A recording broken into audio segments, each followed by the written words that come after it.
نحمده ونصلي على رسوله الكريم اما بعد فقد قال الله تبارك وتعالى كما ورد في سورة الطلاق اعوذ بالله من الشيطان الرجيم بسم الله الرحمن الرحيم يا ايها النبي اذا طلقتم النساء فطلقوهن لعدتهن واحصوا العدة واتقوا الله ربكم لا تخرجوهن من بيوتهن ولا يخرجن الا ان ياتين بفاحشة مبينة وتلك حدود الله ومن يتعد حدود الله فقد ظلم نفسه لا تدري لعل الله يحدث بعد ذلك امرا صدق الله العظيم۔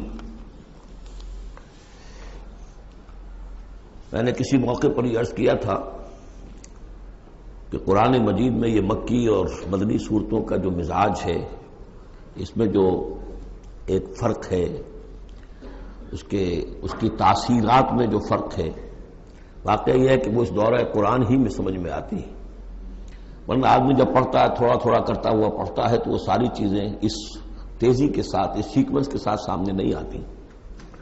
بہرحال مکی قرآن کی اپنی ایک شان ہے، مدنی صورتوں کا اپنا ایک رنگ ہے۔ اس کو میں نے تعبیر کیا تھا کہ دو جنتیں ہیں قرآن میں، جنتان، ایک مکی جنت ہے، ایک مدنی جنت ہے، تو ہم مدنی جنت کی سیر کر رہے ہیں۔ 8 صورتیں ہم پڑھ چکے ہیں، اب جو آخری 2 صورتیں رہ گئی ہیں اس گلدستے کی، یہ دونوں نہایت حسین جوڑے کی شکل میں ہیں۔ یہاں جو علامت ہے جوڑا ہونے کی، وہ پہلی تو ایک ہے ظاہری، دونوں صورتیں شروع ہوں گی، سورہ طلاق بھی، سورہ تحریم بھی، یا ایھا النبی، یا ایھا النبی۔ دوسری یہ کہ دونوں کا موضوع جو ہے وہ اسلام کا معاشرتی نظام ہے۔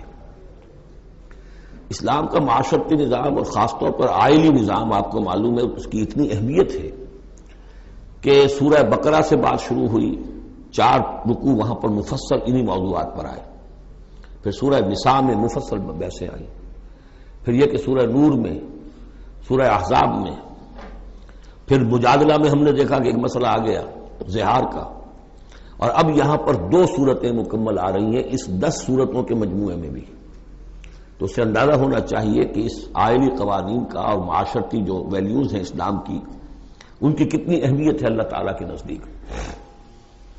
ان میں جو 2 جوڑے کے جو یہ 2 فرد ہیں، تو گھریلو زندگی میں 2 امکانی صورتیں پیدا ہوتی ہیں۔ ایک تو معتدل تو یہ ہے کہ جو اللہ کے حقوق ہیں ان کو فائق رکھا جائے، اس کے نیچے جو اللہ نے حق شوہر پر بیوی کا رکھا ہے وہ بیوی ادا کرے، جو بیوی پر شوہر کا حق ہے، جو فرض ہے وہ شوہر جو ادا کرے۔ تو یہ فرائض اور حقوق کا ایک توازن ہے جو اللہ تعالیٰ نے قائم کیا ہے۔ اگر یہ توازن خوبصورتی سے چل رہا ہے، حدود اللہ جو ہیں وہ ٹوٹ نہیں رہی ہیں، کہیں اس میں کوئی رخنا پیدا نہیں ہو رہا ہے، شوہر بھی بیوی بھی اپنے فرائض دینی کو ادا کرنے میں لگے ہوئے ہیں، چاہے ان میں ہائر لیول پر جا کر تھوڑا سا فرق ہو جاتا ہے، جو عام زندگی ہے اس میں کوئی فرق نہیں ہے، نماز عورت کو بھی پڑھنی ہے، مرد کو بھی پڑھنی ہے، زکوٰۃ مرد کو بھی دینی ہے، عورت کو بھی دینی ہے، روزہ عورت کو بھی رکھنا ہے، مرد کو بھی رکھنا ہے، حج جو ہے وہ فرض ہے۔ اس کے بعد دعوت و تبلیغ میں آگے تھوڑا سا فرق ہو جائے گا کہ عورتوں کا دائرہ محدود ہو جائے گا، وہ مردوں میں جا کے دعوت و تبلیغ نہیں کریں گی، خواتین میں کریں یا اپنے محرم مردوں میں کریں، لیکن فرضیت قائم رہتی ہے۔ اور اس سے اوپر جا کر تیسرے لیول پر اور ذرا بالواسطہ ان کا معاملہ ہو جاتا ہے، مردوں کے ذریعے سے وہ اقامت دین کی جو میدان کے اندر معاملے ہیں، جنگیں ہیں اور میدان میں جا کر مقابلے ہیں، وہاں ان کا جو رول ہے وہ بالواسطہ ہو جائے گا۔ ان کے بیٹے، ان کے بھائی، ان کے شوہروں کو زیادہ سے زیادہ وہ آزادی دیں، انہیں ریلیو کریں اپنے بوجھ سے، اولاد کی پرورش کا بھی سارا بوجھ اپنے اوپر لے لیں، شوہر کا حصہ جو ہے وہ بھی خود ادا کریں تاکہ شوہر یکسو ہو کر اپنا زیادہ سے زیادہ وقت جو ہے اقامت دین کی جد و جہد میں لگا سکے۔ تو یہ تو ہے نارمل جو چاہیے۔ اب اب نارملٹی یا ادھر ہوگی یا ادھر ہوگی، ایک طرف کو ہوئی، فرض کیجئے لیفٹ کی طرف ہو گئی، اس کی معنی کیا ہے کہ مزاج نہیں مل رہا، ہر وقت کی چک ہے، خامخواہ جو ہے گھر جو ہے اس کے اندر اختلاف ہی اختلاف ہے، ہر وقت کی لڑائی چل رہی ہے، تو اس سے بہتر ہے طلاق ہو جائے۔ وہ ہے طلاق، سورہ طلاق، کہ خامخواہ اس قسم کے مسئلوں میں، لیکن یہ کہ طلاق جو آخری شکل ہے اس کے کچھ حدود ہیں، قیود ہیں، ضوابط ہیں، قواعد ہیں، قوانین ہیں، ان کی پوری پابندی ہو۔ جیسا کہ سورہ نساء میں ہم دیکھ چکے ہیں کہ اگر وہ علیحدہ ہو جائیں تو اللہ دونوں کو غنی کر دے گا، اس کو بھی اور اس کو بھی، اس کے لیے بھی کوئی بہتر، شوہر کے لیے بہتر کوئی بیوی عطا کر دے گا اور اس بیوی کو کوئی شوہر بہتر عطا کر دے گا۔ ایک دوسری انتہا یہ ہوتی ہے کہ شوہر اپنی بیویوں کی اتنی دلجوئی کرے، اتنی ان کی جو ہے پیمپرنگ جس کو کہتے ہیں کرے کہ اس میں حدود اللہ بھی ختم ہو جائیں، شریعت کے تقاضے بھی ختم ہو جائیں، شریعت کے احکام بھی کہیں جو ہے پامال ہو جائیں۔ سب سے بڑھ کر یہ کہ جو اپنے فرائض ہیں، دعوت و اقامت دین کی جدوجہد کو ان کو وہ ادا نہ کر سکے، تو اہل و عیال کا اتنا لحاظ، یہ غلط ہے۔ تو دو انتہاؤں کو یہاں پر لیا گیا ہے۔ پہلی انتہا میں بھی بات کی گئی حضور سے، دوسری میں بھی، اگرچہ پہلے کا سوال حضور کے لیے ہے ہی نہیں، حضور نے نہ کوئی طلاق دی نہ آپ کو طلاق دینے کی اجازت تھی، اس لیے کہ آپ کی ازواج مطہرات جو ہیں وہ تو امت کے لیے ماؤں کی حیثیت سے ہیں، اور سورہ احزاب میں ہم پڑھ چکے ہیں کہ وہ کسی اور سے بعد میں نکاح نہیں کر سکتی تھی، تو طلاق دینے کا سوال نہیں، اسی لیے آپ کو 4 کی جو وہ حد ہے، لمٹ ہے، اس سے بھی آگے بڑھ کر مزید نکاح کرنے کی اجازت دی گئی تھی۔ بات یہ رب دیکھ لیجئے گا۔ اب آ کے ہم چلتے ہیں، وقت کی کمی کے پیش نظر تمہید میں وقت نہیں لینا چاہتا، ان صورتوں پر بڑے مفصل دروس موجود ہیں، وہ آپ دیکھ سکتے ہیں ان کو۔ یا ایھا النبی طلقتم النساء فطلقوہن لعدتہن، اے نبی جب آپ لوگ نکاح اور اپنی عورتوں کو طلاق دیں، اب دیکھیے یا نبی واحد، طلقتم النساء فوراً جمع کا صیغہ، اس لیے کہ حضور سے بھی متعلق ہی نہیں ہے۔ حضور تو مسلمانوں کے نمائندے کی حیثیت سے اور معلم کی حیثیت سے اور ہادی کی حیثیت سے خطاب کیا گیا، اصل میں اسے کہ جب تم طلاق دو اپنی بیویوں کو فطلقوہن لعدتہن، تو ان کی عدت کے حساب سے طلاق دو۔ عدت جو ہے وہ ایک تو یہ کہ توڑ میں طلاق دی جائے، حیض کی حالت میں نہ ہو، اور پھر یہ ہے کہ اگر دینی ہی ہے تو پھر اس کے بعد بھی جو طلاق دی جائے وہ بھی پھر طہر کی حالت میں دی جائے۔ اس طریقے سے جو بھی قوانین ہیں، وَأَحْصُوا الْعِدَّةَ، عدت کا پورا لحاظ رکھو۔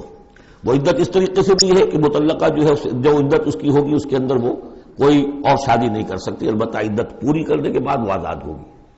عدت اس اعتبار سے بھی ہے کہ اگر طلاق رجعی ہے تو وہ اسی عدت کے اندر شوہر واپس واپس اپنی بیوی کو لوٹا سکتا ہے، اور اگر وہ 1 یا 2 طلاقیں تھی، طلاقیں بائن ہو گئی ہے، ان کے درمیان سیپریشن ہو چکی ہے، تب بھی وہ بغیر کسی اور حلالے وغیرہ جس کو ہمارے ہاں کہتے ہیں کہ عورت کے لیے ضروری نہیں ہے کہ وہ کسی اور سے نکاح کرے پھر وہ طلاق دے تو سابق شوہر سے اس کا نکاح ہو، بلکہ یہ کہ وہ دوبارہ نکاح کر سکتے ہیں اگر صرف 2 طلاقوں کے بعد عدت ختم ہوئی تھی۔ تو یہ تمام قواعد و ضوابط ہیں۔ واتقوا اللہ ربکم، اور اللہ کا تقوی اختیار کرو جو تمہارا رب ہے۔ لا تخرجوہن من بیوتہن، انہیں مت نکال باہر کرو ان کے گھروں سے کہ بس غصے میں آئے ہوئے ابھی طلاق بھی نکل جاؤ میرے گھر سے، یہ نہیں، یہ قطعاً غلط بات ہے۔ اس کی عدت ہے اور اس عدت کے اندر وہ تمہارے ہاں رہ سکتی ہے، تمہیں رکھنا ہے اسے اپنے ہاں۔ ولا یخرجن، وہ خود بھی نہ نکلے، الا ان یاتین بفاحشۃ مبینہ، البتہ اگر کوئی کھلی بے حیائی کی بات ہوئی ہے، کوئی بدکاری کی ہے عورت نے، وہ معاملہ اور ہو سکتا ہے کہ اس میں کوئی سختی کی جائے، عام حالات میں نہیں۔ وتلک حدود اللہ ہے، یہ اللہ کے حدود ہیں۔ ومن یتعد حدود اللہ ہے، اور جو اللہ کی حدود سے تجاوز کرے گا فقد ظلم نفسہ، تو اس نے تو اپنے اوپر بڑا ظلم کیا۔ لا تدری لعل اللہ یحدث بعد ذلک امرا، تمہیں نہیں معلوم کہ شاید اس کے بعد اللہ تعالیٰ کوئی نئی صورت پیدا کر دے۔ غصے میں آ کے ایک طلاق دی، بیوی ابھی عدت کے اندر گھر ہی میں ہے، ہو سکتا ہے کہ وہ غصہ ختم ہو جائے، اسی میں 1 ہی طلاق دی تھی رجوع کر لیا جائے، اللہ تعالیٰ کیا پتہ ہے، اور کوئی حالات ایسے پیدا ہو جائے، نئی صورت پیدا ہو جائے کہ اس سے آگے بات بگڑے ہی نہ۔ فَإِذَا بَلَغْنَ أَجَلَهُنَّ، البتہ جب عدت پوری ہو گئی ان کے جو میعاد ہے، فام سے اب تمہیں فیصلہ کرنا ہوگا، فَأَمْسِكُوهُنَّ بِمَعْرُوفٍ أَوْ فَارِقُوهُنَّ بِمَعْرُوفٍ، یا تو اب طے کر لو کہ اگر رجوع کرنا ہے تو بس اپنے گھر میں روکو، لیکن بھلے طریقے سے، یہ نہیں کہ انہیں ستانے کے لیے کہ جو روک لیا جائے، اور فارقوہن، یا پھر ان کو چھوڑ دو، ان سے علیحدگی اختیار کر لو، وہ بھی بالمعروف، بمعروف دستور کے مطابق بھلے طریقے سے۔ وَأَشْهِدُوا ذَوَيْ عَدْلٍ مِّنكُمْ، اور اس رجعت اگر تم رجوع کر رہے ہو تو 2 اپنے گواہوں، 2 اپنوں میں سے جو معتبر لوگ ہوں جن پر اعتماد کیا جا سکتا ہے انہیں گواہ بنا لو کہ میں نے طلاق دی تھی، اب میں اس کو رجوع کر رہا ہوں، تو یہ 2 گواہ اس کے ہیں۔ وَأَقِیمُوا الشَّهَادَةَ لِلَّهِ، اور یہ گواہی قائم کرو اللہ کے لیے۔ ذالکم یوعظ بہ، یہ ہے جو جس کی نصیحت کی جا رہی ہے، من کان یؤمن باللہ والیوم الاخر، اس شخص کو کہ جو ایمان رکھتا ہو اللہ پر اور یوم آخر پر۔ جیسے ہم نے 2 جگہ دیکھا کہ حضور کا اسوہ حسنہ ہے، لیکن کس کے لیے؟ اپنی جگہ تو وہ اسوہ حسنہ کاملہ ہے، لیکن اس سے استفادہ کون کرے گا؟ من کان یرجو اللہ والیوم الآخر وذکر اللہ کثیرا۔ حضرت ابراہیم اور ان کے ساتھیوں کی زندگی میں بھی اسوہ ہے، کس کے لیے؟ من کان یرجو اللہ والیوم الآخر۔ اسی طرح یہاں فرمایا ذالک یوعظ بہ، یہ وعظ اور نصیحت تو کی جا رہی ہے، لیکن کس کے لیے؟ من کان یؤمن باللہ والیوم الآخر، جو ایمان رکھتا ہو اللہ پر اور یوم آخر پر۔ اب اس کے بعد اس سورہ مبارکہ میں یہ بڑا عجیب مقام ہے اس اعتبار سے قرآن کا۔ عجیب کے معنی کیا ہے؟ دل لبھانے والا، حسین۔ یہاں اللہ کے تقوی کا جو مقام اور مرتبہ واضح کیا جا رہا ہے اللہ کی نگاہ میں، اگر واقعتاً حقیقی تقوی ہے، صحیح تقوی ہے، قلب کا تقوی ہے، جیسے کہ حضور فرماتے تھے اپنے دست مبارک سے 3 مرتبہ آپ نے اشارہ کیا اپنے سیرہ مبارک کی طرف، التقوی ہا ہونا، التقوی ہا ہونا، التقوی ہا، تقوی یہاں ہوتا ہے۔ دل میں تقوی ہے تو تقوی ہے، باقی لباس اور وضاقت یہ ساری متقیوں کسی بنا لی اور اندر کا معاملہ نہیں ہے تو یہ بہروپ ہے، یہ تقوی نہیں ہے۔ لیکن حقیقی تقوی ہو تو پھر اس کا کیا مقام ہے؟ اب دیکھیے پہلی بات آ رہی ہے، وَمَن يَتَّقِ اللَّهَ يَجْعَل لَّهُ مَخْرَجًا، جو شخص اللہ کا تقوی اختیار کرے گا اللہ اس کے لیے راستہ پیدا کر دے گا، جہاں بالکل نظر نہیں آئے گا کہ کوئی راستہ، اللہ راستہ پیدا کر دے گا۔ بالکل نظر نہیں آ رہا تھا موسیٰ کے ساتھیوں کو کہ اب کیسے بچیں گے، پیچھے لشکر آگے، آگے سمندر ہے، اللہ نے راستہ پیدا کیا۔ خود حضرت ابو بکر کا جو حال ہو گیا تھا کہ حضور اگر انہوں نے ذرا بھی دیکھ لیا، نیچے اپنے قدموں کی طرف بھی نگاہ ڈالی تو ہم نظر آ جائیں گے، آپ نے فرمایا لا تحزن ان اللہ معنا، راستہ نکالتا اللہ۔ پھر حضور گئے طائف، لیکن وہاں سے خالی ہاتھ آئے، مدینے میں اللہ نے خود ہی کھڑکی کھول دی، 6 آدمی ایمان لے آئے، آپ گئے ہی نہیں اور وہاں انقلاب بھی آ گیا۔ عظیم، اس اعتبار سے اللہ مخرج پیدا کرتا ہے۔ تم صحیح طریقے پر چلتے رہو، تقوی اختیار کرو، صحیح راستے پر جد و جہد کرو، یہ کام اللہ پر چھوڑو، کب اسے منظور ہے اس کا کامیاب ہونا؟ جب ہوگا وہ راستہ ایسا کھول دے گا کہ تمہیں گمان بھی نہیں ہوگا۔ وَيَرْزُقْهُ مِنْ حَيْثُ لَا يَحْتَسِبُ، اور اسے رزق دے گا وہاں سے جہاں سے اسے گمان بھی نہیں ہوگا۔ اقامت دین کی جد و جہد ہو، غلبہ دین کی جد و جہد ہو، اپنے آپ کو ان صلاتی و نسکی و محیایا و مماتی اس کا فیصلہ کرنا ہو تو سب سے بڑی رکاوٹ آتی کھائیں گے کیا؟ تو اللہ تو کہتا ہے رازق میں ہوں، ہے ایمان اور یقین اس پر، کر کے دیکھو تو صحیح، اس پر اعتماد تو کرو۔ لیکن یہ کہ اس پر اعتماد کرنا، توکل، بڑی مشکل بات ہے۔ وہ تو جتنا ایمان ہوگا اتنا ہی اعتماد ہوگا، اور گہرا ایمان ہوگا گہرا اعتماد ہوگا۔ وَمَن يَتَّقِ اللَّهَ يَجْعَل لَّهُ مَخْرَجًا وَيَرْزُقْهُ مِنْ حَيْثُ لَا يَحْتَسِبُ وَمَن يَتَوَكَّلْ عَلَى اللَّهِ فَهُوَ حَسْبُهُ۔ یہ تو ابھی تقوی والے کی بات ہے کہ وہ وہاں سے رزق دے گا جہاں سے اسے ملے گا بھی نہیں، اور جس نے اللہ پر توکل کر لیا تو وہ اس کے لیے بہت کافی ہو جائے گا۔ توکل کر کے تو دیکھو، حسبہ وہ اس کے لیے کافی ہے۔ یہاں تک فرمایا ہے حدیث قدسی میں، حدیث میں من کان فی حاجت اخیہ کان اللہ فی حاجتہ، اگر کوئی مسلمان اپنے کسی بھائی کی ضرورت پوری کرنے میں لگ رہا ہے، اپنا وقت صرف کر رہا ہے، اللہ اس کی ضرورت پوری کرنی شروع کر دیتا ہے۔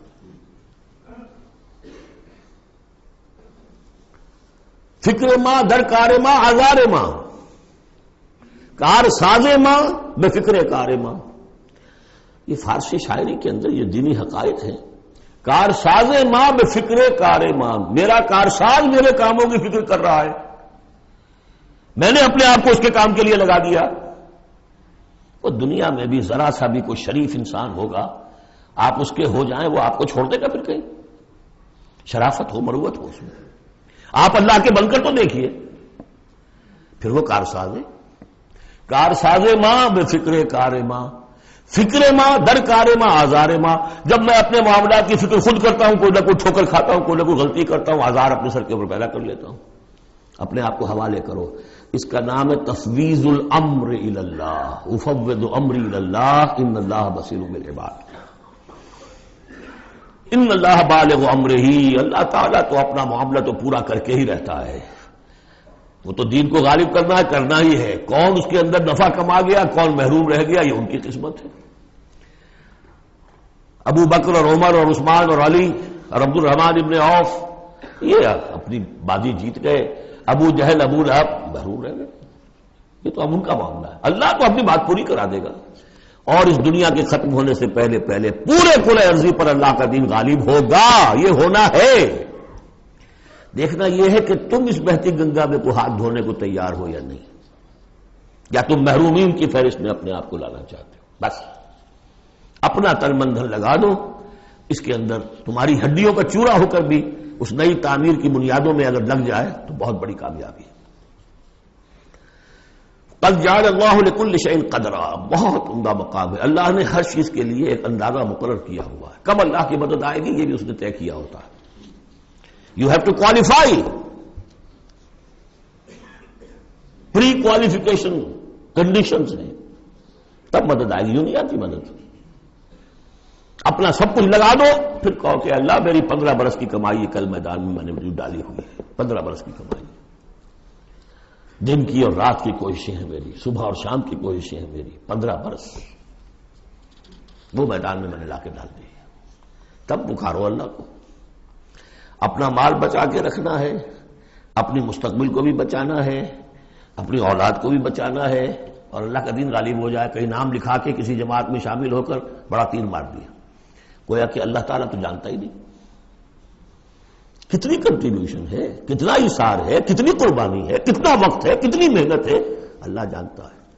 باقی اس نے ہر چیز کا ایک اندازہ مقرر کیا ہوا ہے۔ اب اس کے بعد پھر آ رہا ہے وہی طلاق کا معاملہ، واللائی یئسن من المحیض من نسائکم، اور تمہارے ہاں کی وہ خواتین کے جن کا حیض کا سلسلہ بند ہو چکا ہو، مایوس ہو چکی ہو حیض سے، ان ارتبتم فعدتہن ثلاثۃ اشہر، اگر اس میں کوئی شک بھی ہو تو پھر 3 مہینے عدت ہو جائیں گے۔ اب حیض تو آ نہیں رہا کہ 3 ہے طہور اور 3 حیض کا کوئی حساب کیا جائے۔ واللائی لم یحضن، اور وہ ابھی بچپن میں نکاح ہو گیا کیونکہ ہو جاتا تھا، اور ابھی بچی کو جو ہے وہ ابھی ایام شروع ہی نہیں ہوئے ہیں، تو اب ان کی عدت کیسے ہوگی اگر ان کو طلاق دے دی گئی؟ تو ان کے لیے بھی یہ کہ 3 مہینے۔ وَأُولَاتُ الْأَحْمَالِ أَجَلُهُنَّ يَضَعْنَ حَمْلَهُنَّ، اور جو حاملہ ہوں ان کی پھر عدت یہ ہے کہ وہ وضع حمل ہو جائے، بچے کی پیدائش ہو جائے، اس کے بعد وہ ان کی جو ہے عدت ختم ہوگی۔ یہ بھی ہو سکتا ہے کہ پورے 8 مہینے لگ جائیں، 9 مہینے لگ جائیں، 4 مہینے ہو، 6 ہو، واللہ اعلم۔ وَمَن يَتَّقِ اللَّهَ، پھر دیکھیے تقویٰ، وَمَن يَتَّقِ اللَّهَ يَجْعَل لَّهُ مِنْ أَمْرِهِ يُسْرًا، جو اللہ کا تقویٰ اختیار کرتا ہے اللہ اس کے کاموں میں آسانی پیدا کر دیتا۔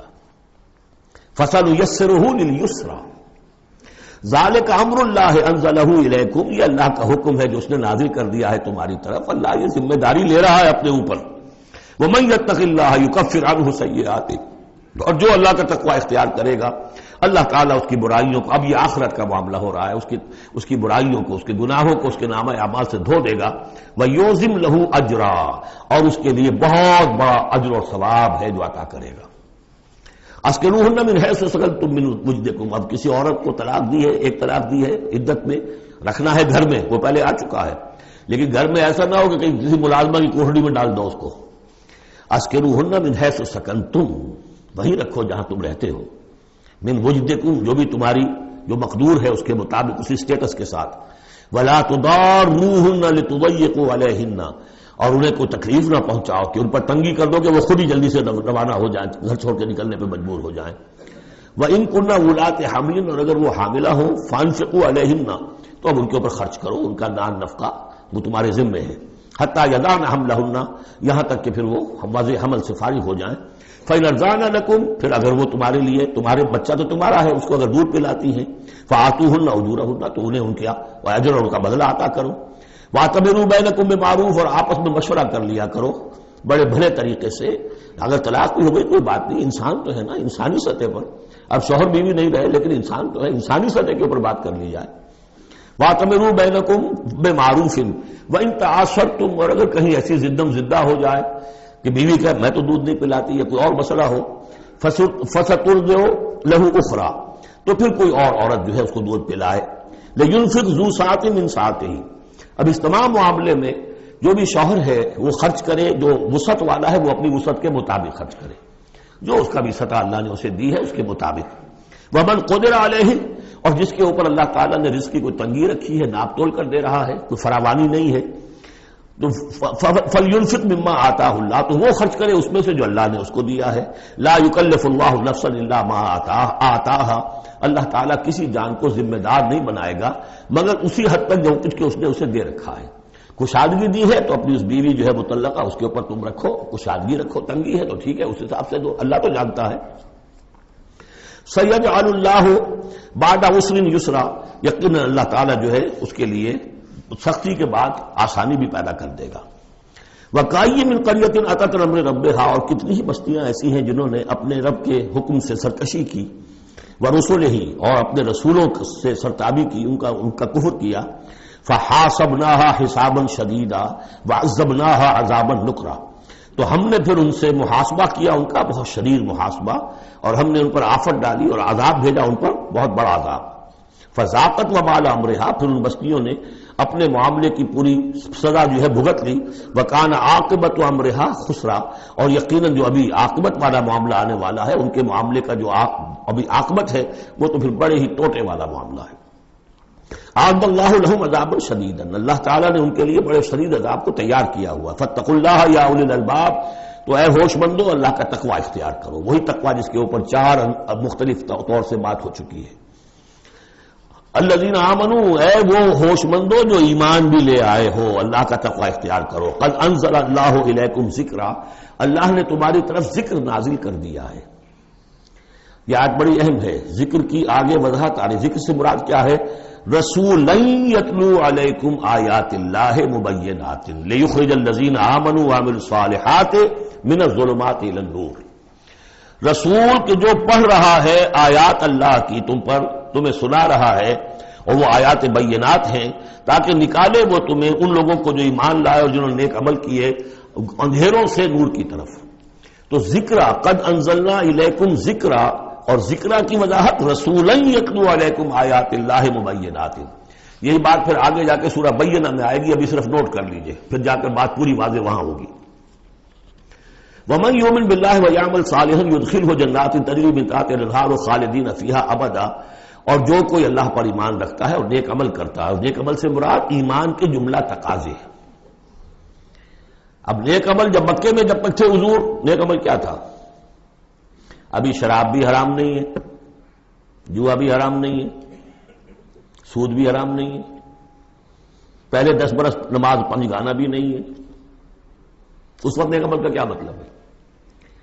اللہ پر ایمان اور اس کی دعوت، اور تکلیف آئے تو استقامت اور جھیلنا۔ نماز آئی تھی، رات کو کھڑا کرو اللہ کے سامنے، اس وقت کا نیک عمل یہ تھا۔ اب جیسے جیسے آیا مدینے میں آ گئے، اب جہاد ہے، قتال ہے، انفاق ہے، مال خرچ کرو، اب روزہ بھی فرض کیا گیا، اب نماز پنجگانا بھی جو ہے 2 سال پہلے ہو چکی ہے، اب تمہارے اوپر زکوٰۃ بھی ایک نصاب کے حساب سے آ گئی ہے، عشر بھی آ گیا ہے، اب یہ ہے۔ تو جس وقت دین کا جو تقاضا ہے وہ پورا کرنا، جملہ تقاضے وہ عمل صالح ہے۔ ہمارا تصور یہ ہوتا ہے جہاں قرآن میں عمل صالح آیا، نماز، روزہ، ذکر، یہ اذکار، یہ ہمارے ذہن میں آتا ہے، ہم اس کو پڑھتے ہیں اپنے ذہن میں صرف ان چیزوں کے حوالے سے، جبکہ عمل، جدوجہد، محنت، وہ ہر جگہ جو حکم ہے اس وقت کا حکم ہے۔ وَمَن يُؤْمِن بِاللَّهِ وَيَعْمَلْ صَالِحًا يُدْخِلْهُ جَنَّاتٍ تَجْرِي مِن تَحْتِهَا الْأَنْهَارُ خَالِدِينَ فِيهَا أَبَدًا، وہ داخل کرے گا ان باغات میں جن کے نیچے ندیاں بہتی ہوں گی، اور اس میں وہ رہیں گے ہمیشہ ہمیش، ابدا۔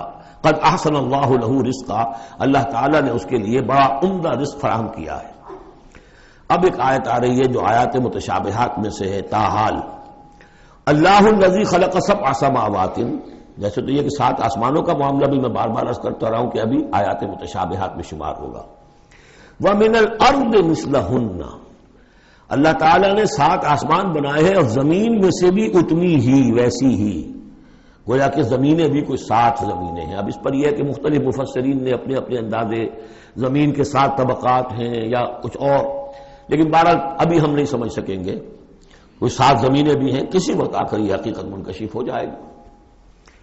یتنزل الامر بینہن، اور یہ آسمان اور زمین کے درمیان اللہ کا امر نازل ہوتا ہے، جیسا کہ ہم پڑھا ہے سورہ سجدہ میں، یدبر الامر من السماء الى الارض ثم یعرج الیہ فی یوم کان مقدارہ 1000 سنۃ مما تعدون، یہ 1000 سال کی اللہ تعالیٰ کی ایک پلاننگ ہوتی ہے، آسمان سے زمین کی طرف اس کا فیصلہ جو ہے وہ آتا ہے، فرشتے لے کر آتے ہیں، تنفیذ ہوتی ہے، اور پھر یہ کہ وہ امر جو ہے اٹھا لیا جاتا ہے۔ اب اگلے 1000 سال کا دوسرا امر ہے جو اللہ کی طرف سے اگلے دن کا لیے طے ہو چکا ہے۔ لِتَعْلَمُوا أَنَّ اللَّهَ عَلَىٰ كُلِّ شَيْءٍ قَدِيرٌ، تمہیں اس کا یقین رہنا چاہیے کہ اللہ تعالیٰ ہر چیز پر قادر ہے۔ میں نے یہ بات عرض کی ہے کہ دو صفات اللہ کی ہیں جس میں یہ انتہائی اہمیت کے ساتھ عَلَىٰ كُلِّ شَيْءٍ قَدِيرٌ بِكُلِّ شَيْءٍ عَلِيمٌ، ان دو صفات کا تو مراقبہ اتنا گہرا ہونا چاہیے کہ کبھی شک نہ آنے پائے کسی چیز کے بارے میں۔ وَأَنَّ اللَّهَ قَدْ أَحَاطَ بِكُلِّ شَيْءٍ عِلْمًا، دیکھیے دوسری بھی آ گئی علم، اور یہ کہ اس نے ہر شے کا اس کے علم کا احاطہ کیا ہوا ہے، نہ اس کی قدرت سے باہر کچھ ہے نہ اس کے علم سے باہر کچھ ہے۔ اب یہ دوسری سورت بسم اللہ الرحمن الرحیم، سورۃ التحریم، یعنی یہ معاملہ کہ بیویوں کی محبت یا ان کے جذبات کا لحاظ اور پاس یا ان کی دلجوئی میں کوئی کام آپ ایسا کر بیٹھے کہ جو شریعت میں جائز نہیں، یا شریعت کا کوئی جائز کام ہے وہ آپ اس کو نہ کرنے کی قسم کھا لیں۔ اب ظاہر بات ہے کہ حضور کے لیے یہ تو ممکن نہیں تھا، قطعاً اس کا کوئی سوال ہی نہیں کہ آپ اپنی کسی بیوی کی محبت کی وجہ سے یا دلجوئی کی وجہ سے کسی حرام کام کا ارتکاب کرتے ہیں، لیکن دو تین واقعات ایسے ملتے ہیں کہ حضور نے اپنی بیویوں کی دلجوئی کے سلسلے میں کوئی چیز جو آپ کے لیے اصلاً حلال تھی اس کے بارے میں قسم کھا لی کہ اب یہ میں استعمال نہیں کروں گا، اس پر پکڑ آ گئی ہے۔ یا ایھا النبی لم تحرم ما احل اللہ لک، اے نبی صلی اللہ علیہ وسلم کیوں آپ حرام ٹھہرا رہے ہیں اپنے اوپر وہ شے جو اللہ نے آپ کے لیے حلال کی ہے۔ تبتغی مرضات ازواجک، کیا آپ چاہتے ہیں اپنی بیویوں کی رضا جوئی؟ واللہ غفور الرحیم، اب دیکھیے یہ تیور بتا رہے ہیں اللہ تعالیٰ کی جو یہ ناپسندیدگی۔ یا ایھا النبی لم تحرم ما احل اللہ لک تبتغی مرضات ازواجک واللہ غفور الرحیم، اللہ غفور الرحیم ہے، اللہ نے معاف فرمایا، اللہ نے آپ کی خطا سے درگزر کیا۔ قد فرض اللہ لکم تحلۃ ایمانکم، اللہ تعالیٰ نے تمہارے لیے ایسی قسموں کا کھول دینا جو ہے اس کا راستہ معین کر دیا ہے۔ فرض میں یہ بھی سمجھا گیا لازم ٹھہرایا ہے، یعنی کوئی غلط قسم کھا لی ہے تو اس فرض ہے کہ اسے توڑ دیا جائے، لیکن توڑنے کا کفارہ ہے، ایسے نہیں توڑ دیا جائے گا۔ وہ بھی پوری آیت جو ہے وہ سورہ مائدہ کے اندر آ چکی ہے، گویا کہ اب آپ یہ اپنی قسم توڑیے اور وہ کفارہ ادا کیجیے۔ واللہ مولاکم، اللہ تمہارا مولا ہے، مددگار ہے، پشت پناہ ہے، وہو العلیم الحکیم، اور وہ سب کو جاننے والا ہے، کمال حکمت والا۔ وَإِذْ أَسَرَّ النَّبِيُّ إِلَىٰ بَعْضِ أَزْوَاجِهِ حَدِيثًا، اور جب نبی نے صلی اللہ علیہ وسلم کی بعض ازواج اپنی کسی زوجہ محترمہ کو کوئی بات بتائی، اسرا اسرار سے، خفیہ طور پر، راز کے طور پر، میں ان تفاصیل میں نہیں جا رہا کہ واقعات کیا تھے ورنہ بہت دیر لگ جائے گی، بات سمجھنی چاہیے، باقی یہ کہ آپ تفسیروں میں دیکھ سکتے ہیں۔ تو آپ نے کوئی بات اپنی کسی ایک زوجہ محترمہ کو بتائی اور کہا دیکھو یہ کسی اور سے کہنا نہیں، یہ میرا راز ہے۔ فلما نبات بہی، جب انہوں نے اس کو ظاہر کر دیا، عورتوں کے کہتے ہیں پیٹ ہلکے ہوتے ہیں اس معنی میں کہ راز رکھنے اپنے پاس، بہت سے مرد بھی عورتوں کی طرح کے ہوتے ہیں، ان سے کوئی چیز چھپائی نہیں جاتی، نہ ہر زن زنستو نہ ہر مرد مرد، لیکن یہ کہ عام طور پر یہ عورتوں کی کمزوری شمار ہوتی ہے، تو ازواج مطہرات سے بھی اس کا صدور ہوا ہے۔ فلما نبات بہی، جب انہوں نے اسے ظاہر کر دیا، وَأَظْهَرَهُ اللَّهُ عَلَيْهِ، اللہ تعالیٰ نے اپنے نبی کو صلی اللہ علیہ وسلم سے مطلع فرما دیا کہ وہ راز نہیں رہا ہے، راز آپ کی ان اہلیہ نے فاش کر دیا ہے۔ عَرَّفَ بَعْضَهُ، تو حضور نے کچھ تو ان کے سامنے ظاہر کر دیا، وَأَعْرَضَ عَن بَعْضٍ، بات پوری ان کو نہیں بتائی، بعض جو ہے روک لی۔ فلما نبأ بہ، تو جب انہوں نے حضور نے صلی اللہ علیہ وسلم ان کو بتایا، قالت من انباک ھذا، اب ایک طرز عمل تو یہ ہوتا ہے کہ فوراً ندامت ہوتی کہ ہاں حضور مجھ سے غلطی ہو گئی، میں واقعتاً آپ کا راز جو ہے وہ میں رکھ نہیں سکی اور مجھ سے بے دھیانی میں بے خیالی میں بات نکل گئی۔ ایک دوسرا یہ ہے من انباک، آپ کو کس نے بتایا؟ یہ انداز جو ہے، دیکھیے عام بیوی عام شوہر کے درمیان اس میں کوئی حرج نہیں، لیکن جیسا کہ سورہ حجرات میں ہم پڑھا ہے، اعلموا، جان لو اچھی طرح، ان فیکم رسول اللہ، اے عائشہ اے حفصہ یہ تمہارے شوہر ہی شوہر نہیں ہے، یہ اللہ کے رسول ہے۔ طرز عمل تمہارا جو ہے ان کے ساتھ بہت محتاط ہونا چاہیے، بہت محتاط ہونا چاہیے۔ من انباک، آپ کو اس نے بتایا؟ قال نبانی العلیم الخبیر، جواب میں بھی غصہ ہے حضور کا، مجھے اس نے بتایا یہ جو العلیم ہے اور خبیر ہے، جو سب کچھ جاننے والا ہے اور ہر چیز سے باخبر ہے۔ اب یہ اللہ تعالیٰ کی طرف سے آ رہا ہے، اس کی تعبیر میں اہل تشیع ایک انتہا کو نکل گئے، ہمارے عام مفسرین نے بھی انہی کی روش اختیار کی ہے، لیکن مولانا حمید الدین فراہی رحمۃ اللہ علیہ کا میں کم از کم اپنی ذات پر بہت بڑا احسان سمجھتا ہوں کہ جو انہوں نے تعبیر کی ہے، اور وہ عربی زبان کا جو اسلوب ہے اس کے اعتبار سے 100% درست ہے، ان تتوبا الی اللہ فقد صغت قلوبکما، اگر تم دونوں، اب ظاہر بات ہے کہ ایک اہلیہ کا نے راز چھپایا جو دیا گیا تھا دوسری اہلیہ، حضور کی دوسری اہلیہ کو کہا جاتا ہے حضرت حفصہ نے یہ معاملہ کیا، حضرت عائشہ کو بتا دیا۔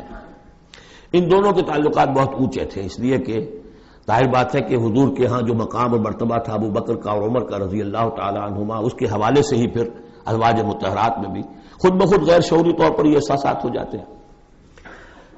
تو انہوں نے ان تتوبا الی اللہ، اگر تو اب تم دونوں اللہ کی جناب میں توبہ کرو، فقط صغت قلوبکما، اس کا ترجمہ کیا تو تمہارے دل ٹیڑھے ہو چکے ہیں۔ یہ اہل تشیع کا ترجمہ ہے، ازواج مطہرات سے انہیں بالعموم قد ہے، حضرت عائشہ سے بہت سخت ہے، لیکن یہ عام ازواج مطہرات سے۔ اس کا ترجمہ صحیح یہ ہے کہ اگر تم اللہ کی جناب میں توبہ کرو تو تمہارے لیے یہی مناسب ہے، اور تمہارے دل تو مائل ہو چکے ہیں، لیکن ایک ہوتا ہے ناز والے نیاز کیا جانے۔ اب یہ ماننا جو ہے یہ ذرا کڑا گزر رہا ہے کہ حضور مجھ سے غلطی ہوئی، آپ مجھے معاف کر دیجیے، اور وہ بھی اس لیے کہ معاملہ ہے شوہر اور بیوی کا۔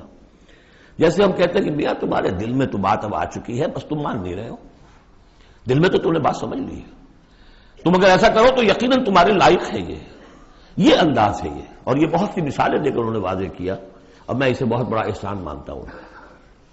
ان تتوبا الی اللہ فقد صغت قلوبکما، اللہ کی جناب میں اگر توبہ۔ اچھا، صغم کا ایسا لفظ ہے یہ عربی زبان کا جو میں نے پہلے بھی آپ کو بتایا تھا، مالا الی مالا عن، میلان سے، مالا کے بعد الہ ہوگا کسی شے کی طرف میلان، توجہ اس کا ہونا، دل کا ادھر رجحان ہونا، اور مالا عن کسی چیز سے نفرت ہو جانا، لفظ ایک ہی ہے، مال میلان، الہ اور عن، رغب الہ رغب عن، راغب ہوا اس شے کی طرف اور راغب ہوا اس چیز سے، متنفر ہو گیا اس چیز سے، لفظ ایک ہی ہے رغبت۔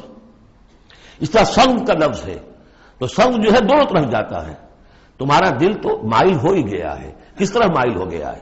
یعنی وہ واقعتاً اپنی خطا کا احساس ہو گیا ہے تمہارے دلوں کو، اب صرف یہ ہے کہ زبان سے بھی اس کا اعتراف کرو۔ جیسے کہ حضرت آدم کو احساس ہو گیا تھا اپنی خطا کا، تو اللہ تعالیٰ نے الفاظ سکھا دیے تھے، فَتَلَقَّى آدَمُ مِن رَبِّهِ كَلِمَاتٍ فَتَابَ عَلَيْهِ، یہ ترجمہ ہے اس آیت کا صحیح۔ ان تتوبا الی اللہ فقد صغت قلوبکما وان تظاہرا علیہ، اور اگر اب جیسے کہ قاعدہ ہے عام طور پر حضور کی بھی کوئی ہلکا سا سہو اگر ہو جاتا تھا تو کس قدر انداز جو ہے سخت ہو جائے قرآن مجید کے اندر، اس لیے کہ بڑے لوگوں کے معاملے بڑے ہیں، الرب رب من تنزل والعبد عبد من ترقى۔ اسی طرح جو بھی اونچے لوگ ہیں ازواج مطہرات ہیں، تو ان کا بھی جو بھی اظہار ناپسندیدگی ہو رہا ہے اللہ کی طرف سے، اس میں الفاظ بڑے سخت ہیں۔ اگر تم دونوں نے کوئی گٹھ جوڑ کر لیا، ان تظاہرا علیہ، محمد کے خلاف صلی اللہ علیہ وسلم، کوئی متحدہ بھاگ بنا لیا، تو سن لو فإن اللہ ہوا مولا ہوا جبریل و صاحب المومنین والملائکۃ بعد ذلک ظہیر، کہ اللہ ان کا ولی ہے، دوست ہے، پشت بنا ہے، مددگار ہے، پھر جبرائیل ہے، پھر تمام صالح اہل ایمان ہے، پھر یہ کہ تمام فرشتے بھی اس کے بعد ان کے پشت بنا ہے۔ تو ان کے ساتھ معاملہ جو ہے وہ ان کے مقام کی مناسبت سے کرو، چاہے وہ تمہارے شوہر ہیں اور تم ان کی بیوی ہو، لیکن معاملہ کرو اس میں تمہارے امتی ہونے کا پہلو جو ہے وہ کہیں نگاہ سے اوجھل نہ ہو، وہ اللہ کے رسول ہیں، تم امتی ہو۔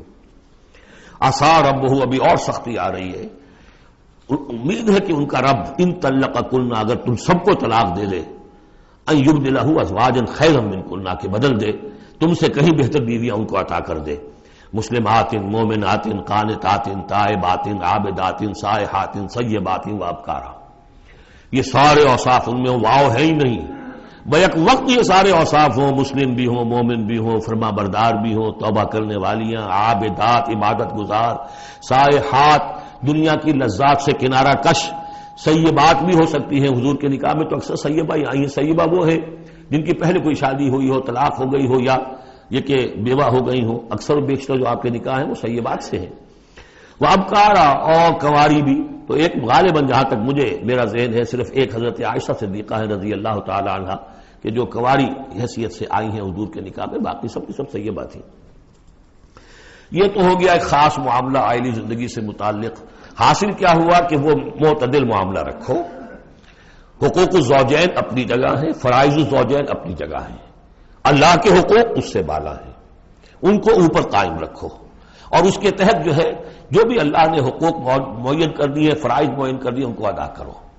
لیکن یہ کہ ادھر اگر ہو گیا معاملہ تو بھی سلیقے سے ہو، بات نہیں بن رہی ہے، اگر رخصت کرنا تو شرافت کے ساتھ، اس کے یہ قواعد و ضوابط ہیں، اور اگر ادھر جانا ہے تو روکو اپنے آپ کو کہ کہیں ان کی محبت، یا ایھا الذین آمنوا ان من ازواجکم واولادکم عدوا لکم فاحذروہم، تو ڈرو، ایسا نہ ہو کہ ان کی محبت جو ہے وہ تمہیں کسی غلط راستے پر لے جائے۔ اب جو حصہ آ رہا ہے سورہ مبارکہ کا، اس میں ایک تو یہ 3 آیتیں درمیان میں آ رہی ہیں، وہ تو خاص طور پر جو ہے یہ سمجھیے خواتین سے متعلق نہیں ہے، مردوں سے متعلق ہیں، اور وہ اصل میں سورہ حدید کا سلسلہ جو ہے جو آخر اب اختتام پر آ رہا ہے، اس کا نقشہ جو ہے یہاں پر پھر آ جائے گا۔ یا ایھا الذین آمنوا قوا انفسکم واہلیکم نارا، اہل ایمان بچاؤ اپنے آپ کو اور اپنے اہل و عیال کو آگ سے۔ یعنی دیکھیے ایک نیگیٹو ایسپیکٹ تو یہ آیا تھا، یا ایھا الذین آمنوا ان من ازواجکم واولادکم عدوا لکم فاحذروہم، یہ تو نیگیٹو ہے، اپنے آپ کو محفوظ رکھو، ان کی محبت، ان کی دلجوئی تمہیں غلط راستے پر نہ ڈال دے۔ اب یہاں جو پازیٹو ہے، تم جن کے بھی شوہر ہو اور تم جن کے بھی باپ ہو، ان کی زندگی کو دین کے رخ پر ڈالنا تمہاری ذمہ داری ہے، اپنی سی کوشش کرنا، ڈال دینا یہ تمہارے اختیار میں نہیں ہے۔ حضرت نوح کا ایک بیٹا بھی ان کے نگاہوں کے سامنے غرق ہو گیا، کوئی بات نہیں، لیکن تم کیا کر رہے ہو؟ تم اپنے اہل و عیال کے حق میں سمجھا تم نے یہ ہے کہ صرف نان نقشے کی ذمہ داری ہے، کھانا پلانا ہماری ذمہ داری ہے، بس یہ بہت غلط ہے۔ بندہ مومن ہونے کے ناطے پہلا فرض یہ ہے کہ اپنے اولاد، اپنے اہل و عیال کو آگ سے بچانے کی فکر کرو، تربیت ان کی، دین کے لیے رجحان پیدا کرنا ان میں، اس کے لیے جو بھی ممکن طریقے ہو اختیار کرنا، یہ تمہاری ذمہ داری ہے۔ یا ایھا الذین آمنوا، اہل ایمان بچاؤ پہلے اپنے آپ کو، فطری بات ہے، قوا انفسکم، جیسے حضور فرمایا کرتے تھے اپنے خطبے میں، اوصیکم ونفسی بتقوی اللہ، میں تمہیں بھی وصیت کرتا ہوں مسلمانوں کے اللہ کا تقوی اختیار، اپنے نفس کو بھی۔ اسی طرح قوا انفسکم واہلیکم نارا، بچاؤ اپنے آپ کو اور اپنے اہل و عیال کو آگ سے، وقودھا الناس والحجارہ، اس کا ایندھن بنیں گے انسان اور پتھر، علیہا ملائکۃ غلاظ شداد، اور اس پر ایسے فرشتے ہیں، معمور ہیں اس جہنم پر، کہ جو بڑے تند خو ہیں، سخت دل ہیں، شداد، لا یعصون اللہ ما امرہم۔ اب جب تم یا تمہارے لاڈلے، تمہاری لاڈلی بیوی اور تمہارے لاڈلے بیٹے اور بیٹیاں جب جہنم میں جھونکے جائیں گے، اگر اللہ نے تمہیں بچا بھی لیا اور وہ تمہارے سامنے جہنم میں جائیں گے، تو سوچ لو ان کی چیخ و پکار اور ان کا نالا و شیون، وہ فرشتوں کا دل جو ہے اسے پسیجے گا نہیں، وہ بڑے سخت دل ہے۔ اب سوچ لو کن کے حوالے کرنا چاہتے ہو؟ جہنم کے داروغہ کے حوالے کرنا چاہتے ہو اپنی بیویوں کو اور اپنی اولادوں؟ یہ محبت نہیں، یہ تو عداوت ہو گئی ہے۔ تم سمجھ رہے ہو کہ محبت کا مظہر ہے، یہ اعلیٰ تعلیم دلوا رہے ہیں۔ کون سی تعلیم دلوا رہے ہو؟ جو انہیں دین کی طرف راغب کرنے والی ہے یا باغی کرنے والی ہے؟ یہ تمہاری رحمت ہے، محبت ہے، یا عداوت ہے، دشمنی ہے؟ علیہا ملائکۃ غلاظ شداد، ان کا دل پسیجے گا نہیں، پتھر کی طرح سخت دل ہوگے ان کے، غلاظ شداد، چیخے جاؤ، چلائے جاؤ، نالا و شیون، لا یعصون اللہ ما امرہم، جو اللہ کا حکم ہوگا وہ اس کی نافرمانی نہیں کریں گے، جس کو جو عذاب دینا ہے وہ دیں گے، وَيَفْعَلُونَ مَا يُؤْمَرُونَ، اور کریں گے وہی کچھ جس کا انہیں حکم دیا جائے گا۔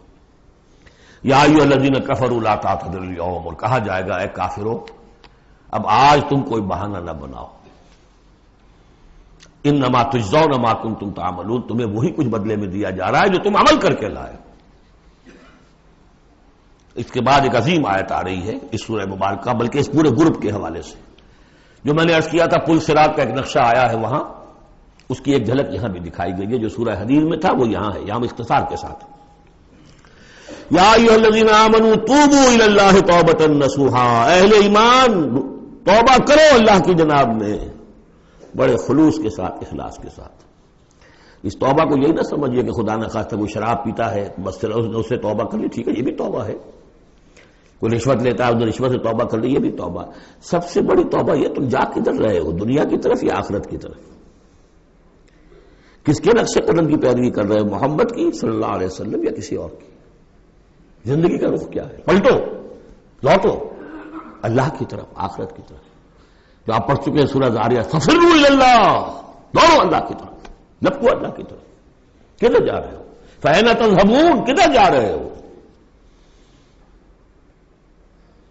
یا ایھا الذین آمنوا توبوا الی اللہ توبۃ نصوحا. غفلت میں زندگی گزر گئی، اب بھی جب تک کہ موت کے آثار شروع نہیں ہوتے، چاہے کتنا بڑھاپا آ گیا، موقع ہے. فرائض دینی کو سمجھو کہ وہ کیا ہے، ان کو ادا کرنے کے لیے کمر کسو.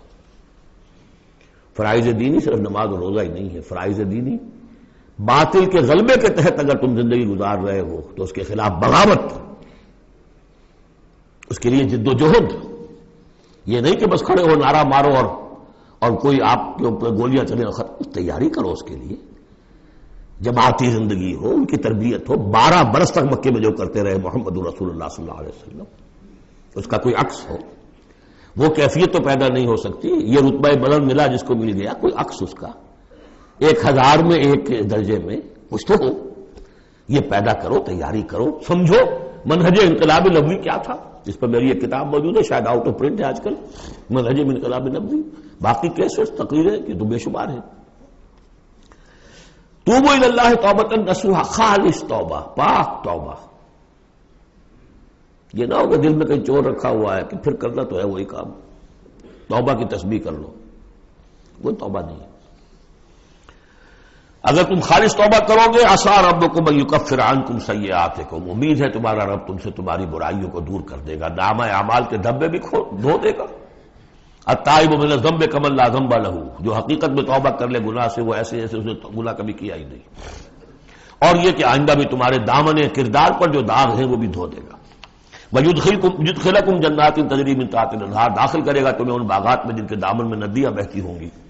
یوم لا یخزی اللہ النبی والذین آمنوا معہ، جس دن کہ اللہ تعالیٰ نہیں رسوا کرے گا نہ اپنے نبی کو نہ ان کو جو ان کے ساتھ ایمان لائے صلی اللہ علیہ وسلم ورضی اللہ تعالیٰ عنہم اجمعین.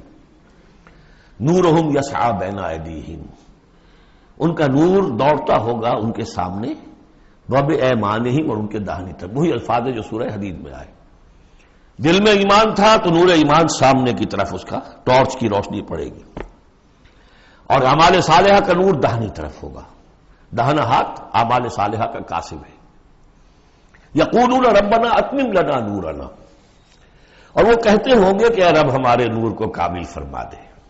اس کو مطلب سمجھ لیجئے، حضور نے فرمایا جن کو نور عطا ہوگا، کچھ لوگوں کا نور تو صرف اتنا ہوگا کہ ان کے قدموں کے آگے روشنی ہو جائے گی. وہ بھی بڑی غنیمت ہے. اندھیرے میں پگڈنڈی پر چلنا ہو تو وہ اتنی ٹارچ کی روشنی بھی وہ معلوم ہوگا بہت غنیمت ہے. لیکن کچھ لوگوں کو ایسا نور ملے گا کہ جس کی روشنی یہاں مدینے سے صنعا تک جائے گی، یمن کا شہر. ابو بکر صدیق کو کون سی روشنی ملے گی؟ ہمیں تو وہ ٹارچ بھی مل جائے تو بہت غنیمت ہے. لیکن جنہیں وہ تھوڑا ملے گا، کیوں تھوڑا ملا؟ کوتاہیاں تھیں، تقصیرات تھیں، کمی تھی، جتنا کرنا چاہیے تھا اتنا نہیں کیا تھا، کچھ بچا بچا کے بھی رکھا تھا. تو بچا بچا کے نہ رکھ، اسے تیرا آئینہ ہے وہ آئینہ کہ شکست ہو تو عزیز تر ہے نگاہ آئینہ ساز میں. لہذا کم ہوگا پھر وہ دعا کریں گے ربنا اتمم لنا نورنا.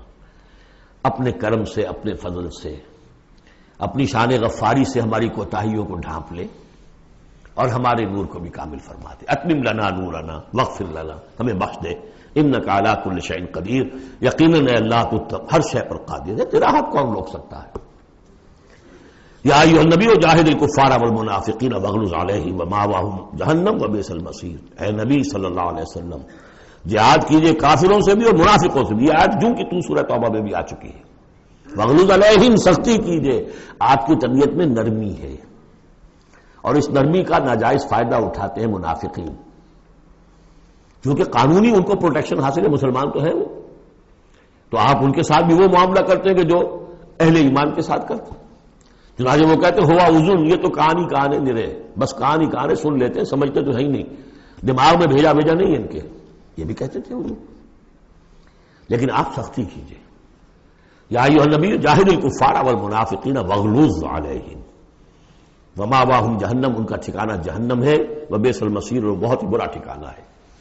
اب جو ان دو صورتوں میں خواتین کا معاملہ آیا، اس کے حوالے سے اب یہ مقام آ رہا ہے بہت اہم، اس بات کو واضح کرنے کے لیے کہ خواتین اس غلط فہمی میں مبتلا نہ ہوں کہ اللہ کے ہاں سوال جواب جو ہونا ہمارے شوہروں سے ہی ہونا ہے، ہم سے کیا ہے، ہم تو ان کے تابع ہیں۔ ہر عورت ایک مکمل انسان ہے، فل ہیومن بینگ، اور جہاں تک اس کی ایک آنر کا تعلق ہے، dignity and honour, human dignity, وہ بالکل مساوات طور پر شیئر کرتی ہے، اخلاقی طور پر مساوات ہے بالکل، اور ہر ذمہ دار ہے اپنے فرائض کی، عورت بھی جیسے کہ مرد ہے۔ اس کا اپنا ایمان ہوگا، عمل صالح ہوگا تو اللہ کے ہاں بیڑا پار ہوگا، اپنا ایمان اور عمل صالح نہیں ہے تو شوہر بڑے سے بڑا ہو وہ بچا نہیں سکے گا۔ یہ حقیقت کو واضح کرنے کے لیے 3 خواتین بلکہ 4 خواتین کی مثال یہاں آئی ہے۔ ضرب اللہ مثلا للذین کفروا امرأۃ نوح وامرأۃ لوط، اللہ تعالیٰ نے مثال بیان کی ہے کافروں کے لیے نوح کی بیوی اور لوط کی بیوی کی۔ کانتا تحت عبدین من عبادنا صالحین، وہ دونوں تھیں ہمارے 2 بہت صالح بندوں کے تحت، ان کے نکاح میں تھی۔ فخانتاہما، تو انہوں نے ان سے خیانت کی۔ فلم یغنیا عنہما من اللہ شیئا، تو نہ بچا سکا انہیں ان کا شوہر، ان کے دونوں شوہر جو ہیں نہ بچا سکے اپنی دونوں بیویوں کو کچھ بھی۔ بیوی بھی غرق ہوئی، حضرت نوح علیہ السلام کی وہ بیوی، اور حضرت لوط کی وہ بیوی بھی اسی طریقے سے جو پتھراؤ ہوا اسی میں ہلاک ہوئی۔ تو نہ یہاں وہ بچا سکے شوہر، وقیل ادخلوا النار مع الداخلین، اور کہہ دیا جائے گا داخل ہو جاؤ جہنم میں داخل ہونے والوں کے ساتھ، کوئی شوہر تمہیں نہیں بچا سکتا، چاہے وہ نوح اور لوط ہو۔ لوط تو خیر اولو العزم من الرسل میں ان کا شمار عام طور پر نہیں ہوتا، حضرت نوح تو بہت اولو العزم، 950 برس جنہوں نے دعوت دی ہے۔ اسی لیے حضور اپنے گھر کی خواتین کو جمع کر کے پھر کہا، فرمایا کرتے تھے، یا فاطمہ بنت محمد انقذی نفسک من النار فانی لا املک لک من اللہ شیئا، یا صفیۃ عمۃ رسول اللہ انقذی نفسک من النار فانی لا املک لک من اللہ شیئا، اے فاطمہ محمد کی نور چشم، لخت جگر، اپنے آپ کو آگ سے نکالو، بچاؤ، مجھے کوئی اختیار حاصل نہیں ہوگا تمہارے بارے میں اللہ کے ہاں۔ اے صفیہ، اللہ کے رسول کی پھوپھی، اپنے آپ کو آگ سے بچاؤ، اس لیے کہ مجھے کوئی اختیار حاصل نہیں ہوگا۔ ضرب اللہ مثلا للذین کفروا امرأۃ نوح وامرأۃ لوط کانتا تحت عبدین من عبادنا صالحین فخانتاہما فلم یغنیا عنہما من اللہ شیئا وقیل ادخلوا النار مع الداخلین۔ یہ میں بیان کر چکا ہوں ایک دفعہ پہلے بھی کہ اہل تشیع کا خیال یہ ہے کہ یہ زانیہ تھیں دونوں بیوییں، اہل سنت اس کو تسلیم نہیں کرتے۔ خیانت صرف اسی معاملے میں نہیں ہوتی، خیانت رازداری میں سب سے بڑی خیانت ہے، کہ جو راز ہوتے تھے یہ وہ اپنے دشمن، جو حضور انبیاء کے رسولوں کے دشمن تھے، اپنی قوم کے لوگوں کو ان کے راز پہنچا دیتی تھی، یہ خیانت تھی۔ اس لیے کہ سورہ نساء میں جو آیا ہے فالصالحات قانتات حافظات للغیب، غیب کے اندر حفاظت کرنا پوری، ظاہر بات ہے کہ بیوی سے زیادہ بڑھ کر تو کوئی نہیں ہوتا کہ جو شوہر کی باتوں سے واقف ہو، تو یہ خیانت ہے اہل سنت کے نزدیک ہو۔ لیکن بہرحال نتیجہ یہی ہے کہ وہ پھر جہنمی ہے، اور صرف نبی کی بیوی ہونے کے ناطے سے انہیں چھٹکارا نہیں مل جائے گا۔ وضرب اللہ مثلا للذین آمنوا امرأۃ فرعون، اور اہل ایمان خواتین کے لیے اللہ تعالیٰ نے مثال بیان کی ہے فرعون کی بیوی کی، آسیہ ان کا نام تھا۔ اذ قالت رب ابن لی عندک بیتا فی الجنہ، اب اس ایک جملے میں ان کی پوری ذہنی اور نفسیاتی کیفیت سامنے آ رہی ہے، جبکہ اس اللہ کی بندی نے کہا پروردگار میرے لیے تو جنت میں اپنے پاس ایک مکان بنا لے، وَنَجَّنِي مِن فِرْعَوْنَ وَعَمَلِهِ، مجھے نجات دے اس فرعون سے بھی اور اس کے عمل سے بھی، وَنَجَّنِي مِنَ الْقَوْمِ الظَّالِمِينَ، اور اللہ جلد از جلد مجھے نجات دے ان ظالموں کی قوم سے۔ یعنی موت کی آرزو کر رہی ہے، محل میں عیش و آرام ہر طرح کا حاصل ہوگا، کیا نہیں ہوگا، لیکن اللہ کے ساتھ ایمان کا معاملہ یہ ہے، اور شوہر کا جو بھی خدائی کا دعویٰ کر کے بیٹھا ہوا ہے، کیا اس نے کفر کا اس کا معاملہ ہے، تو ان کے اندر بیزاری کتنی ہے اپنے اس شوہر سے۔ تو گویا کہ 2 انتہائی مثالیں آ گئیں، بہترین شوہروں کے ہاں بدترین انجام والی بیویاں، اور بدترین شوہر کے ہاں بہترین انجام والی بیوی جس کا کہ ذکر ہو رہا ہے۔ اور سب سے اونچی جو خواتین ہوں گی حضرت مریم، حضرت آسیہ، حضرت خدیجہ، حضرت عائشہ، حضرت فاطمہ، یہ یوں سمجھیے چوٹی کی خواتین ہوں گی قیامت میں۔ تو اس حوالے سے یہ جو آسیہ ہیں یہ بھی انہی میں. ومریم ابنۃ عمران التی احسنت فرجہا، تیسری مثال دی ہے عورت خود بھی نیک ہو اور اسے نیک تربیت مل جائے، نیک ماحول مل جائے. وکفلہا زکریا، حضرت زکریا جو ہیں انہوں نے ان کی کفالت کی، ان کی پرورش کی، ان کو اپنے پاس رکھا، تربیت کی. ایک نبی کے آغوش تربیت میں پلی ہیں، لہذا وہ نور علی نور ہے. ومریم ابنۃ عمران التی احسنت فرجہا فنفخنا فیہ من روحنا، تو ہم نے پھونک ماری اس میں اپنی روح کی.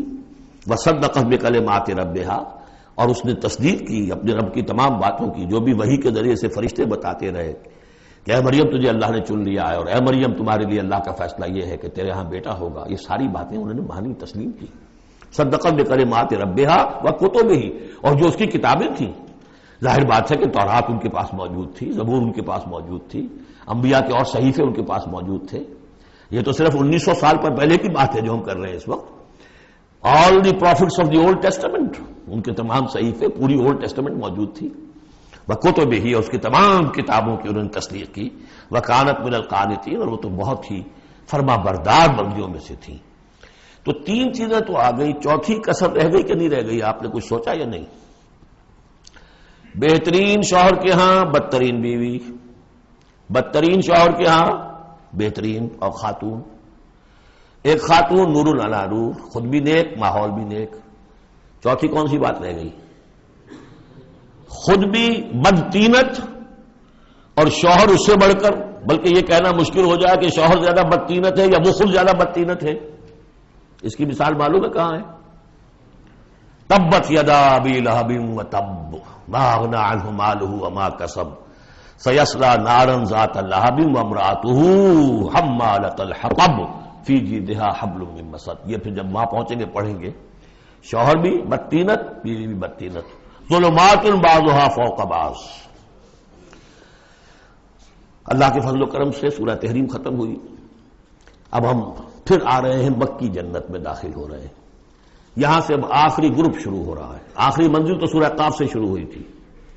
چھٹا گروپ مکی اور مدنی صورتوں کا یہاں ختم ہو گیا. 7 صورتیں، حسین ترین صورتیں قرآن کی. وہ پہلی 7 صورتیں تھیں، سورہ قاف، سورہ زاریات، سورہ طور، سورہ نجم، سورہ قمر، سورہ رحمان، عروس القرآن، پھر سورہ واقعہ. پھر یہ 10 صورتیں آ گئی، سورہ حدید، سورہ مجادلہ، سورہ حشر، سورہ ممتحنہ، سورہ صف، سورہ جمعہ، سورہ منافقون، سورہ تغابن، سورہ طلاق، سورہ تحریم. اب پھر یہ مکی قرآن مجید، یہ آخری گروپ ہے. اس میں بھی پہلے 6 صورتیں جو ہیں وہ 3 کے سب گروپس کی شکل میں ہیں. سورہ ملک بڑی، جیسے سورہ قاف وہاں تھی اسی مقام پر یہاں سورہ ملک ہے. بہت جامع اس کی تاثیر، اور یہ بہت حضور کو عزیز تھی.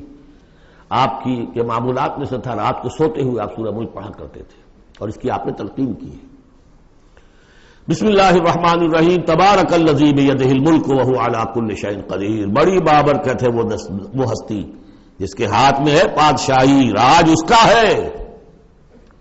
یہ ہے دین کا سیاسی پہلو. پوری کائنات پر اس کا راج چل رہا ہے. دنیا میں بغاوت ہے. کیوں ہے؟ وہ اپنے ایمان کے دعوے داروں کا امتحان لینا چاہتا ہے بس. ورنہ سورج، چاند، گیلیکسیز، پوری کائنات اور خود ہمارے جسم کا ایک ذرہ اس کے قانون کا پابند ہے، تابع ہے.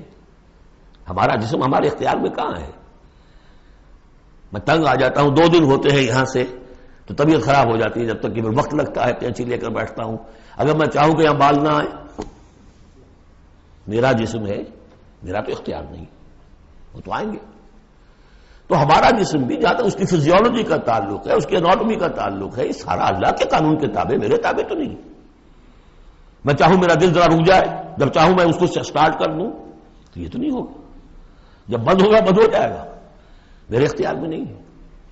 لیکن یہ کہ جو ہماری اختیاری زندگی ہے اس میں ہم نے طے کر لیا ہے کہ اللہ کی نہیں مانیں گے، اپنی مانیں گے، اپنی مانیں گے، اپنی بیویوں کی مانیں گے، اور جو بھی نظام ہے اس کے ساتھ وفاداری کریں گے، چاکری کریں گے، ان کی ملازمت کریں گے. ان کے رتھوں کے اندر ہم بیل بن کر جتیں گے تاکہ ہمیں عیش ملے، دنیا کے اندر ہمارے لیے مقامات ہوں، ہماری عیش. بس اللہ خیر صلی اللہ. تو یہ ہے اصل میں امتحان. ورنہ بادشاہی یہاں اب بھی اسی کی ہے. یہ صرف ہلدی کی گانٹھ ہے جسے لے کر ہم پنساری بن کر بیٹھ گئے. میری مرضی، میرا خیال، میرا نظریہ یہ ہے، اور ہمارے نزدیک جو ہے طریقتکم المثلی، ہمارے جو کلچر ہے، مثالی نظام جو ہم نے بنایا ہے، ہمیں اس کی حفاظت کرنی ہے. تبارک الذی بیدہ الملک وہو علی کل شیء قدیر، وہ ہر چیز پر قادر ہے. الذی خلق الموت والحیات لیبلوکم ایکم احسن عملا. اب دیکھیے ہم نے حیات انسانی کا جو اب تک سمجھا ہے، جس کو کہ عمر نے، جو کہ بہت بڑا شاعر ہے، اس نے اپنی بیوی سے خطاب کر کے کہا ہے حیات ثم موت ثم بعث حدیث و خرافات یا ام عمری. یہ کیا ہے زندگی پھر موت پھر زندگی، یہ کیا سب حدیث و خرافات معاذ اللہ. ہم نے بھی دیکھا پہلے کنتم امواتا فاحیاکم ثم یمیتکم ثم یحییکم ثم الیہ ترجعون. یہ وقفے کیوں ڈالے گئے؟ یہ موت کا وقفہ کیوں ڈال کر زندگی کا ایک حصہ نکال دیا علیحدہ؟ 30 40 50 60 سال یہ دنیا کی زندگی، پھر موت کا وقفہ. موت ایک زندگی کا وقفہ ہے، یعنی آگے بڑھیں گے دم لے کر. کیوں؟ اس کی حکمت بتائی جو ہم پڑھائیں سورہ واقعہ میں. قدرنا بینکم الموت، تمہاری ہی زندگی کا تسلسل ہے جس میں ہم نے ایک وقفہ موت کا ڈال دیا ہے. کیوں ڈالا ہے؟ خلق الموت والحیات لیبلوکم ایکم احسن عملا. یہ جو چنک علیحدہ کیا ہے یہ اس لیے کہ تمہاری آزمائش ہو، امتحان ہو، تمہیں جانچا جائے. وہ 3 گھنٹے کا امتحان ہوتا تھا جو دیتے تھے تم کبھی اسکولوں میں، اب یہ 30 برس کا سمجھ. اور واقعی 30 برس ہی ہوتے ہیں آدمی کے پاس. پہلی زندگی کے 20-25 برس ویسے گزر گئے، شعوری ابھی نہیں ہے، اور پھر ایک خاص عمر کے بعد جو ہے آزاد ڈھیلے پڑ گئے، اور پھر یہ کہ کیلا یعلم من بعد علم شیئا. 30 نہیں ہوں گے 40 مل جائیں گے آدمی کو. کام تو یہی ہوتا اس کی زندگی کا. لیکن اس لیے ہے لیبلوکم ایکم احسن عملا، تاکہ تمہیں جانچے پرکھے دیکھے تم میں سے کون ہے اچھے عمل کرنے والا. اب دیکھیے علامہ اقبال کی جو نظم ہے زندگی کے موضوع پر، واقعہ یہ ہے کہ بہت چوٹی کی چیز ہے، بہت عمدہ چیز ہے.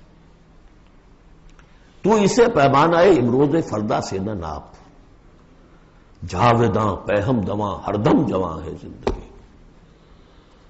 قلزم ہستی سے تو ابھرا ہے مانند حباب. جیسے سمندر میں ایک بلبلا سا ہوتا ہے، کتنی زندگی ہوتی ہے بلبلے کی. قلزم ہستی سے تو ابھرا ہے مانند حباب، اس زیاں خانے میں تیرا امتحان ہے زندگی. خلق الموت والحیات لیبلوکم ایکم احسن عملا. ہے کبھی جان اور کبھی تسلیم جان ہے زندگی. کبھی زندگی جان سے مترادف ہے، عبارت ہے، کبھی جان دینا اصل زندگی ہے. وَلَا تَقُولُوا لِمَنْ يُقْتَلُ فِي سَبِيلِ اللَّهِ أَمْوَاتٌ بَلْ أَحْيَاءٌ وَلَٰكِن لَا تَشْعُرُونَ. ہے کبھی جان اور کبھی تسلیم جان ہے زندگی. اصل زندگی جو ہے وہ جان دے دینے سے حاصل ہوتی.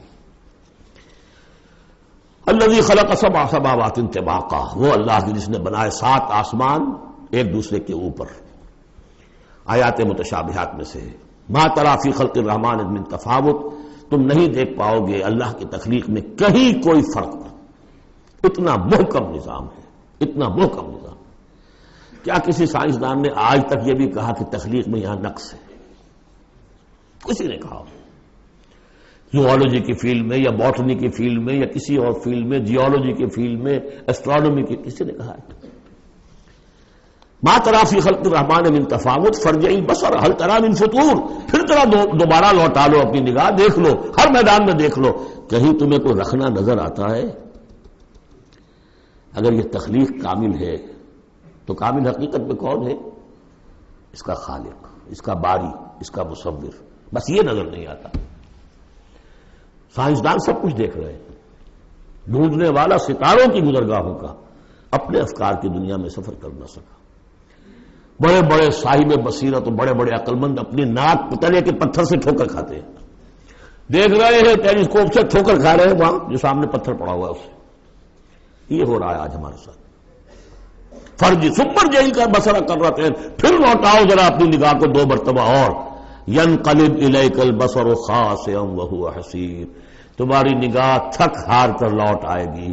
تمہیں ہماری تخلیق میں کہیں کوئی رکھنا، کوئی دراڑ نظر نہیں آئے گی. بارک اللہ لی ولکم فی القرآن العظیم ونفعنی وإیاکم بالآیات والذکر الحکیم.